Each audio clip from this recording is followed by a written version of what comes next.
Good morning. This is Talk Back to Television, and we're here with our friend John Giegengack from Hub Entertainment Research. John, how are you? Hey Rick, how's it going? I'm fine. Now, you have a different background. You're in the attic somewhere, but you're in New It's Hampshire. You're not flying I'm around the in I'm globe in I'm today. in Jackson, New Hampshire, up near Mount Washington. So I'm technically on vacation this week, but have made time for this show because it's so much fun. And And how my much wife and my snow? son are out How much skiing right snow now. did you get this last time? About a foot and a half, and it's snowing out. It's snowing out right now a little bit.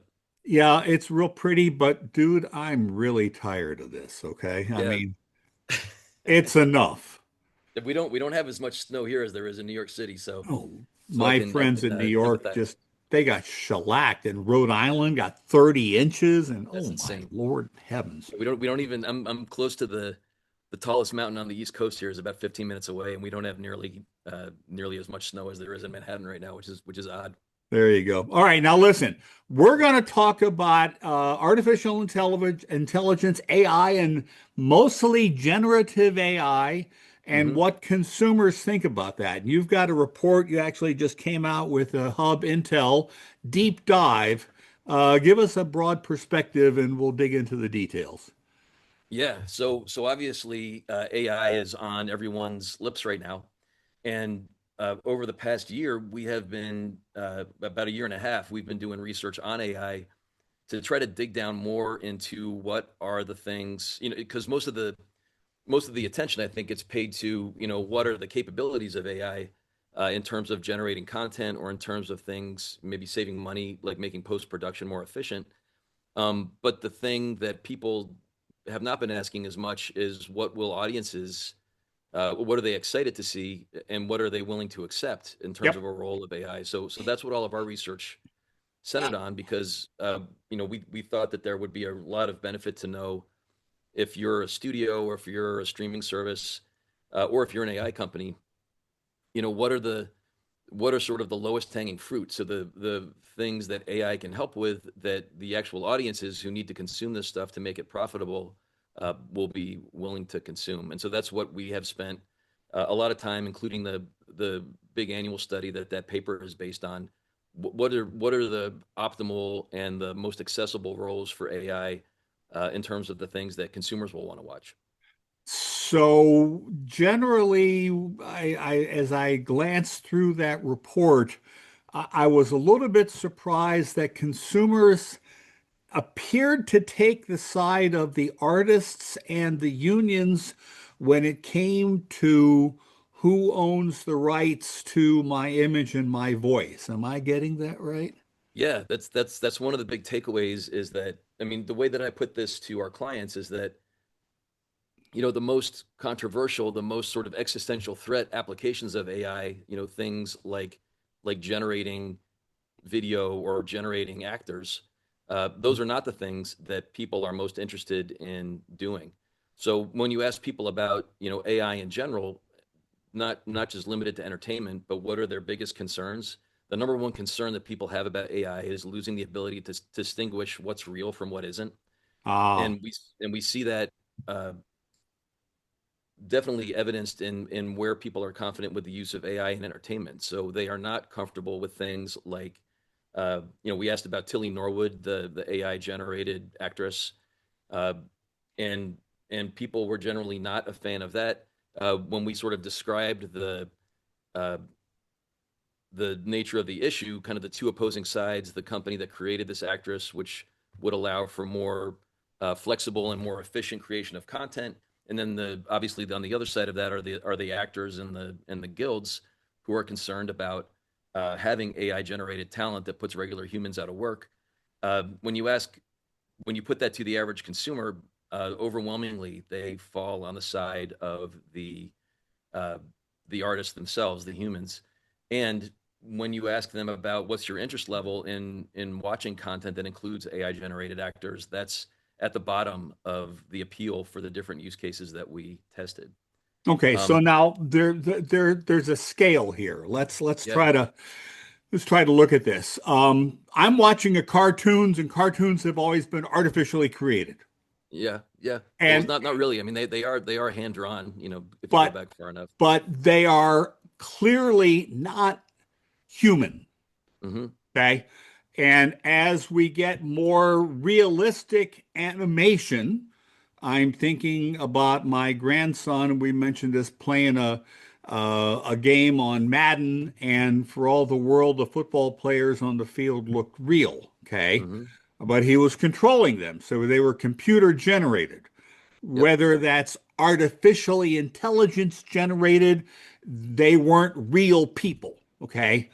And are you saying that where's the consumer drawing the line? Is it real people versus anything that's not It's real, or is it real people versus things that aren't real that are pretending to be real? Am I asking the right it's question? the biggest point of contention seems to be around if something looks real but it isn't, so that you wouldn't be able to tell. Okay. And another place that we saw that evidence is we asked people, what level of obligation does a streaming service or does a studio have to tell you if you're watching something that was created with AI? And 92% of consumers said uh, that yes, they need to reveal that that's the case. Uh, about 8% said that it could be sort of just they make that information available and I can go log in and check it myself. But everybody else, so 90% of people basically said that there should be some kind of a push notification. So like a disclaimer that shows up Yeah, yeah, like a yeah. rating Or does in the or one of those boxes with AI and the red circle and the line through it. Yeah, Like, and no, I. it's important to note that AI is still really new. So, Yep. for instance, there are more people in our survey who say they use AI than there are people who say that they actually understand it or how it works. So, I think that a lot of these, as people grow more comfortable with it, I think that we may see some of these attitudes start to shift. But at least right now, the thing that people are excited about AI helping them with are sort of the more quote unquote boring tasks. So like if AI can make it so that they see ads that are more relevant to them, Yeah. they're all in for that. If AI can be used so that they can do get better recommendations or make it easier to search content by being able to do like natural language searching, they're all signed up for that because that's one of the biggest problems they have with watching TV anyway. So there are AI applications that they're not only accepting of, but they're really excited about. They're just they're just not the ones that have to do with generating content kind of from whole cloth. Okay. So if we used to say that Tom Cruise wasn't really hanging on the wing of the biplane and it was shot against a green screen. Okay, Hmm. well, yeah, that's how all the old Star Wars movies were made. Yeah, Or then it was shot with miniatures and then people patched in. And we sort of all get that because, that's the way it was done. And then all of a sudden we got to computer generated and it was still Tom Cruise, but he was actually hanging on a bar in a gym somewhere and they overlaid the yeah. imagery of the airplane. So they're okay with that as long as They're it's really Tom Cruise? yeah, they're more okay with it being used for things like post-production or special Okay. effects or dubbing, so that you can really quickly move like a title into other languages, other countries. They're Yep. much more accepting of that than they are of actually like that video that came out a couple weeks ago with Brad Pitt and Tom Cruise fighting each other. That's the kind of application that makes people uncomfortable, at least right now, because they can't, because it looks real and people don't want to be deceived. Okay. All right. Now, what Now there's about, one there's one there's one important, I think, not a caveat, but one distinction to this that I think is one of the most interesting things we found in this study is yeah, that we asked people about their comfort level, with all these different potential use cases, but then we also asked them, uh, how comfortable are you with AI that's being used by another person versus how comfortable are you with AI that's being used by a company to generate revenue? okay. And the comfort level with other people using AI is much, much, much higher than it is with AI being used for commercial applications. And then that actually extends to uh, AI that's used to generate content. So one of the things we asked about in particular was Disney's new partnership with OpenAI, where Sora will be able to, people will be able to use Sora and or maybe do this within Disney Plus, where you can generate your own video using Disney characters and worlds and Disney IP. And that was something that the comfort level with that was much higher than any of the other content generation stuff that we asked about. And it's because it's the users themselves that are going to generate it, not some studio is going to use AI to generate that, and regular people won't be able to tell the difference. If you put the AI into the hands of the individual users, that changes the whole equation with how comfortable they are with generating content with it. which kind of means I could use that equipment, that software, Sora and Disney, to replace you with Goofy, and it would be okay for me to do that, but then I couldn't charge for it. A lot of people said they would pay Disney for that, and it's funny you mentioned that because our graphics guy for one of the presentations I did on this actually made like a Disney-fied version, like an There you avatar go. of me, which was hilarious. And he even made me like super jacked, like the prince. Oh my Lord. Okay. All Yeah. right. Now listen, So that was an AI usage that I enjoyed. we got to dig into this because it's going to drive us all stark raving insane as we're coming into the elections. Hmm. We're all going to see ads that are attack ads by candidate A against candidate B, and the Hmm. video they're running about candidate B is completely AI. I would assume the viewers would object to that if they knew. Yeah. I mean, I think for sure they would. I'm not sure that we'll see. In fact, I don't think that we'll see kind of fabricated video that's in political ads, but we'll see tons of video that is floating around on social media, and maybe that is put there by people that are supporting one candidate or another. What I think is that what will happen with all of these deepfake videos is I think that people are going to become more cynical about anything that they see online, and there's always going to be the chance that uh, you know, because it might be fake, they're going to be less likely to accept almost anything that they see, and that's a bad thing if there's real video or real evidence that people are doubting. But I think personally that the more critical people are of everything that they see online, and especially that they see on social media, the better, because there's people have been getting fooled by social media way before there was deepfake video to do it with. And I think that anything that makes people sort of uh, take a more critical stance to what they're seeing online rather than just believing it is not altogether a bad thing. I would hope that's the case, but one thing we know about politics is that if what I see happens to support the thing that I believe, Yeah, all of my doubts and skepticism go out the window because it supports what I believe. But if it's a different point of view, I'm automatically going to say, nah, that's fake. I mean, we do have somebody who always says that everything is fake news. yeah. I mean, the people. I think people do that anyway. And they Um, do that anyway, it's whether human it's nature. AI This just or, confirmation bias. It wasn't hard without AI video to convince people that folks were imprisoned in the bottom of a pizza parlor. Uh, right. so I don't think that you need AI video to sort of engage that confirmation bias. I guess one thing going for us is that the stuff that actually gets said in politics these days is crazier than what you could make with an AI video anyway. So there might not be that much Yeah, we that just inclination to fabricate it don't if the believe stuff makes sense. anything. Vote with your heart. Okay. Last thing, you make some recommendations in your paper that, as far as the studios and the content creators are concerned, this is not already. It's not already here. It's been here for a while, and your competition is ahead of you, no matter what you think you're doing. What can the studios? You just came off a long meeting with Warner. What can the studios do? Well, I mean, I think that we're already seeing if you look at the acceptance of legacy media companies. So the idea that Disney signed this deal with Sora, like you never would have heard that would have never happened Right. even a year ago. Um, so these companies are recognizing that there are silver linings to AI, and some of them are pretty significant. And regardless, there's no putting this genie back in the bottle.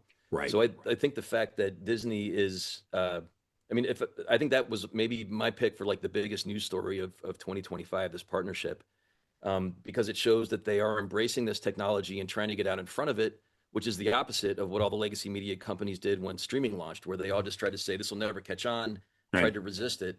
But I think getting out in front of it is actually demonstrably way better. Like imagine if Disney Plus had been launched in 2010 instead of in 2019.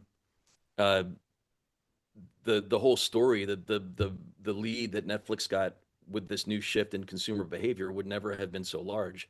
So I think the fact that they are adopting this early and taking some chances and trying to leverage it is a good thing. It doesn't mean that legacy media and AI are all friends now. You know, Disney sent Google a cease and desist letter the exact same day that they announced their partnership Yep. with OpenAI.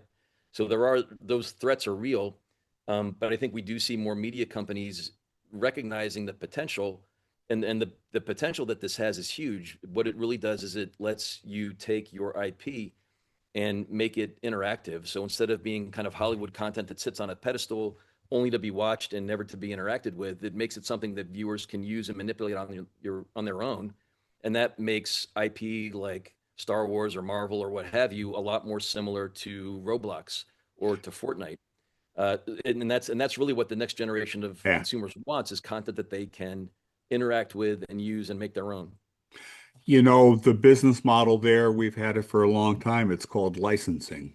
Hmm. So instead of licensing the figure of Obi-Wan Kenobi to Mattel, Disney can license the image, the character, the graphics with their approval Hmm. to Mattel Video Inc. And then Mattel goes out and makes stuff that is licensing and reimbursing Disney, who in turn will reimburse the estate of Alec Guinness. And, you know, I mean, we know that model. This isn't brain surgery. No, it's It it's it's just kind better. of And I mean, explodes, but it's the model that we all know and we're it, familiar it with. generates more revenue, but it also generates much deeper engagement with, Yeah.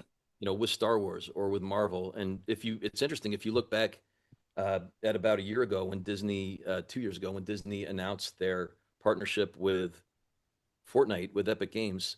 The language in the press release where they talk about why they did that is almost identical to the reasons that they said they made this partnership with OpenAI. The reason is they want to put their IP out where more of the fans can find it and also make it interactive. So it's not a static, behind the velvet ropes relationship. It's something you can touch and feel and use.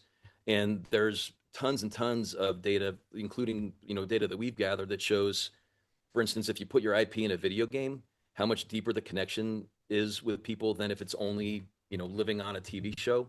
And I think that as consumers and as companies become more comfortable with AI, that there's less of it that is a complete unknown. I think this could really turn into a huge uh, source of revenue and source of engagement for these legacy media companies that then own all the IP.